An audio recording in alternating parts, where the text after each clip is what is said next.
Moi, je voulais parler, tu m'as parlé des Brésiliens, Marinette, ça me parle. J'ai fouillé un peu le pourquoi ils étaient plus souvent champions du monde que les autres.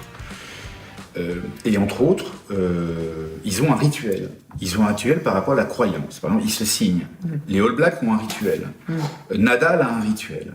Comment ça se fait, nous, qu'en France, dans aucun sport, on ait un rituel, d'après toi? Alors que pour moi, c'est la base. C'est ce qui faisait que quand on sortait de la grotte, lorsqu'on était Homo sapiens, on faisait un rituel avant de partir à la chasse. C'était de découvrir notre territoire de chasse. Là, il y a certains champions qui le font. Teddy Riner fait un rituel avec son casque, avec des exercices avant. Mais c'est très, très rare. Pourquoi on le fait pas dans le foot? C'est de manière individuelle que ce rituel a lieu.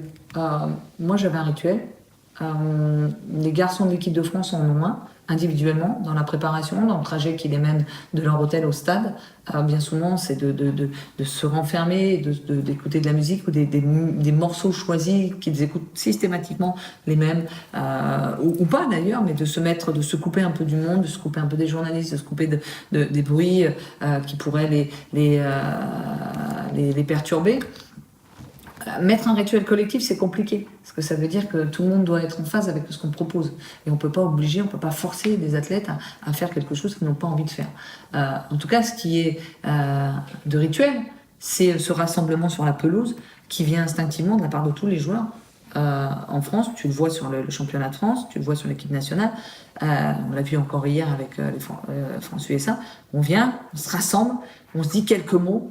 Il n'y a pas de cri de joie, il n'y a pas de cri de guerre, mais il y a une unité, un noyau dur qui vient se former. Et ça, est-ce qu'on peut considérer ça comme un rituel? Moi, j'aurais envie de dire que oui.